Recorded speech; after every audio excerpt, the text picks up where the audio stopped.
তোমাদের জন্য আরো একটা দারুণ ক্লাস আমি শুরু করতে চলেছি, যেটা হচ্ছে তোমাদের যে আপকামিং যে এক্সামগুলো রয়েছে, অর্থাৎ ডাব্লিউবিপি কনস্টেবল এবং কেপি কনস্টেবলের যে প্রিলিমিনারি পরীক্ষা যেগুলো রয়েছে সেগুলোর জন্য মোস্ট ইম্পর্ট্যান্ট হতে চলেছে। যারা তোমরা হিস্ট্রি থিওরি কমপ্লিট করে ফেলেছো, সাবজেক্ট ওয়াইজই করব, হিস্ট্রি তোমরা যারা থিওরি কমপ্লিট করে ফেলেছো তারা অবশ্যই এই ভিডিওগুলো একটা একটা সিরিজে করব, যেখানে তোমাদের কোশ্চেন থাকবে 25 20 এরকম করে কোশ্চেন করে তোমাদের প্রত্যেকটা সাবজেক্ট ওয়াইজ আমি 2024 থেকে 2005 পর্যন্ত যতগুলো কোশ্চেন হয়েছে তার থেকে সাবজেক্ট ওয়াইজ যেখান থেকে যে কোশ্চেনগুলো এসছে সেই কোশ্চেনগুলো আমি তোমাদের করিয়ে দেব।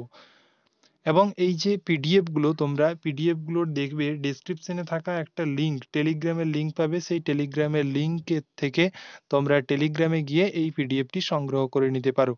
এগুলো তোমাদের মোস্ট ইম্পর্টেন্ট, কারণ তোমরা দেখবে ডাব্লিউবিপি এবং কেপি পরীক্ষায় বারবার ঘুরিয়ে ফিরিয়ে একই কোশ্চেনই করা হয়ে থাকে। তাহলে তোমাদের এই সিরিজটা অবশ্যই তোমাদের কমপ্লিট করতে হবে আজ। সেই সিরিজের ফার্স্ট ক্লাস যেটা হচ্ছে ডাব্লিউবিপি কেপি পিওয়াইকিউর আজকে যে সাবজেক্ট হচ্ছে সেটা হচ্ছে এই হিস্ট্রি। এই হিস্ট্রি থেকে তোমাদের টোটাল কোশ্চেন আমি কালেক্ট করেছি, যেটা হচ্ছে 275টা প্লাস কোশ্চেন রয়েছে। এই কোশ্চেনগুলো তোমাদের একটা একটা ছোট্ট ছোট্ট ভিডিও করে তোমাদের এই কোশ্চেনগুলো কমপ্লিট করিয়ে দেবো, যেখানে দেখবে তোমরা পরীক্ষায় ঠিক কতটা পরিমাণে কমন পাও। তাহলে ঠিক আছে, আজকের 25টা কোশ্চেন নিয়ে আলোচনা করব। ফার্স্ট 25টা দেখো, প্রথম কোশ্চেন কি? প্রথম কোশ্চেন হচ্ছে যে পানিপথের দ্বিতীয় যুদ্ধ কত সালে হয়েছিল। আমি ওয়াল লাইনার হিসাবে করেছি যাতে তোমাদের পড়তে সুবিধে হয়। দেখো 1556 সালে পানিপথের দ্বিতীয় যুদ্ধ হয়েছিল। কার কার মধ্যে হয়েছিল? হেমু এবং আকবরের মধ্যে হয়েছিল। এবং যদি বলে যে প্রথম কত সালে হয়েছিল যে পানিপথের প্রথম যুদ্ধ, 1526-এ হয়েছিল বাবর এবং ইব্রাহিম লোদির মধ্যে। সেকেন্ড কোশ্চেন দেখো, এগুলো মোস্ট ইম্পর্টেন্ট কোশ্চেন। কংগ্রেসের সুরাট অধিবেশনে যে চরমপন্থী এবং নরমপন্থী এর মধ্যে বিভাজন হয় সেটি কোন সালে অনুষ্ঠিত হয়েছিল? সেটি অনুষ্ঠিত হয়েছিল 1907 সালে। 1907 সালে। বঙ্গভঙ্গ হয়েছিল তোমাদের 1905 সালে। মুসলিম লীগ প্রতিষ্ঠিত হয়েছিল 1906 সালে। 3 নম্বর প্রশ্ন দেখো যে কে কানপুরে সিপাহী বিদ্রোহের নেতৃত্ব দিয়েছিলেন? কানপুরে সিপাহী বিদ্রোহের নেতৃত্ব দিয়েছিলেন নানা সাহেব। নানা সাহেব কানপুরে সিপাহী বিদ্রোহের নেতৃত্ব দিয়েছিলেন। বিহারে দিয়েছিলেন কুনওয়ান সিং এবং ঝাঁসিতে দিয়েছিলেন লক্ষ্মীবাই। এগুলো তোমাদের মনে রাখতে হবে। চিতোর কোন রাজপুত রাজ্যের রাজধানী? এই চিতোর হচ্ছে গিয়ে মেবার রাজপুত রাজ্যের রাজধানী। 5 নম্বর প্রশ্ন দেখো, মারাঠা এবং কেশরী নামক পত্রিকা দুটি কে সম্পাদনা করতেন? তিনি হচ্ছেন গিয়ে বাল গঙ্গাধর তিলক। এরপরে দেখো 6 নম্বর প্রশ্ন। 6 নম্বর প্রশ্ন কি বলেছে? 6 নম্বর প্রশ্ন হচ্ছে কলকাতার এশিয়াটিক সোসাইটি প্রতিষ্ঠা কে করেছিলেন? কলকাতার এশিয়াটিক সোসাইটি প্রতিষ্ঠা করেছিলেন স্যার উইলিয়াম জোন্স।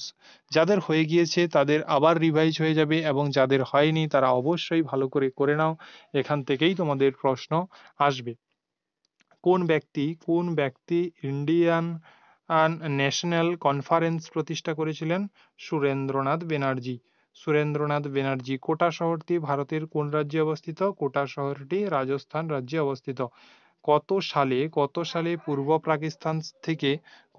পূর্ব পাকিস্তান থেকে স্বাধীন বাংলাদেশ গঠিত হয়? 1971 সালে। 1971 সালে। পেশোয়া শব্দের অর্থ কি? পেশোয়া 10 নম্বর প্রশ্নে দেখো, পেশোয়া শব্দের অর্থ হচ্ছে গিয়ে প্রধানমন্ত্রী। পেশোয়া শব্দের অর্থ হচ্ছে গিয়ে প্রধানমন্ত্রী। 11 নম্বর প্রশ্ন দেখো, মহাবলীপুরামের সপ্তরথ মন্দির কোন রাজবংশের সৃষ্ট? মহাবলীপুরামের সপ্তরথ মন্দির পল্লব বংশ রাজবংশের সৃষ্ট। 12 নম্বর প্রশ্ন দেখো, দিল্লিতে দাস বংশের প্রতিষ্ঠাতার সম্রাট কে ছিলেন? কুতুবউদ্দিন আইবক। যদি তোমাদের বলে যে দিল্লির দাস বংশের প্রকৃত প্রতিষ্ঠাতার নাম কি, তাহলে হয়ে যাবে ইলতুৎমিশ। প্রকৃত প্রতিষ্ঠাতা হচ্ছেন গিয়ে ইলতুৎমিশ। 13 নম্বর প্রশ্ন দেখো যে কুষাণ সম্রাট কনিষ্কের রাজধানী কোথায় ছিল? কুষাণ সম্রাট কনিষ্কের রাজধানী ছিল পুরুষপুর। কুষাণ সম্রাট কনিষ্কের রাজধানী ছিল পুরুষপুর। 14 নম্বর প্রশ্ন দেখো, দ্বিতীয় গোলটেবিল বৈঠক কত সালে অনুষ্ঠিত হয়? দ্বিতীয় গোলটেবিল বৈঠক 1931 সালে অনুষ্ঠিত হয়েছিল। কত সালে চট্টগ্রাম অস্ত্রাগার লুণ্ঠন ঘটনাটি ঘটেছিল? চট্টগ্রাম অস্ত্রাগার লুণ্ঠন ঘটনাটি ঘটেছিল 1930 সালে 18ই এপ্রিল। 1930 সালে 18ই এপ্রিল অস্ত্রাগার চট্টগ্রামে অস্ত্রাগার লুণ্ঠন করেছিলেন মাস্টার দা সূর্য সেন। মাস্টার দা সূর্য সেন। 16 নম্বর প্রশ্ন হচ্ছে যে ভারতীয় জাতীয় কংগ্রেসের প্রথম অধিবেশনের সভাপতিত্ব কে করেন? প্রথম অধিবেশনের সভাপতিত্ব করেছিলেন উমেশ চন্দ্র বন্দ্যোপাধ্যায়। যেটা হয়েছিল 1885 সালে বোম্বেতে। 1885 সালে বোম্বেতে হয়েছিল প্রথম, এবং দ্বিতীয় হয়েছিল 1886-তে কলকাতায় দাদাভাই নৌরোজি, এবং 1887-তে মাদ্রাসে বদরুদ্দিন, যেটা প্রথম মুসলিম সভাপতিত্ব করেছিলেন, এবং 1888-তে এলাহাবাদে হয়েছিল, যেটা জর্জ উইল, যেটা প্রথম ইংরেজ সভাপতিত্ব করেছিলেন। দেখো নাগানন্দ 17 নম্বর, নাগানন্দ, রত্নাবলী এবং প্রিয়দর্শিকা প্রভৃতি গ্রন্থ কোন সম্রাট রচনা করেন? প্রভৃতি গ্রন্থ রচনা করেন হর্ষবর্ধন। হর্ষবর্ধন। কোন বড় লাট সত্যবিলোপ নীতি প্রণয়ন করেন? সত্যবিলোপ নীতি প্রণয়ন করেন lord Dalhousie. Lord Dalhousie. Dalhousie. Lord Dalhousie. নবাব ওয়াজিদ আলী শাহ কোন স্থানের নবাব ছিলেন? অযোধ্যার। নবাব ওয়াজিদ আলী শাহ কোন স্থানের নবাব ছিলেন? অযোধ্যা। বিজয়নগর সাম্রাজ্যের শ্রেষ্ঠ সম্রাট কে ছিলেন? কৃষ্ণদেব রায়। বিজয়নগর সাম্রাজ্যের শ্রেষ্ঠ সম্রাট ছিলেন কৃষ্ণদেব রায়। কোন স্থানে গৌতম বুদ্ধের মহাপরিনির্বাণ ঘটেছিল? মহাপরিনির্বাণ ঘটেছিল কুশীনগর। 21 নম্বর প্রশ্ন, কুশীনগর। এবং দেখো স্যার টমাস রো কোন মুঘল সম্রাটের সময় ভারতে এসেছিলেন? স্যার টমাস রো ও জাহাঙ্গীরের সময় ভারতে এসেছিলেন। 23 নম্বর প্রশ্ন দেখো, 23 নম্বর প্রশ্ন হচ্ছে গিয়ে গীত গোবিন্দম। গীত গোবিন্দম কার রচনা? জয়দেবের রচনা গীত গোবিন্দম। গীত গোবিন্দম জয়দেবের রচনা। এবং সোমপ্রকাশ পত্রিকাটি সম্পাদনা করেছিলেন ঈশ্বরচন্দ্র বিদ্যাসাগর। ঈশ্বরচন্দ্র বিদ্যাসাগর। সীমান্ত গান্ধী নামে কোন স্বাধীনতা সংগ্রামী সমাধিক পরিচিত ছিলেন? খান আব্দুল গফফর খান। খান আব্দুল গফফর খান। দেখো এখানে 25টি কোশ্চেন নিয়ে আমরা আলোচনা করলাম। এখানে টোটাল প্রশ্ন রয়েছে 275 প্লাস।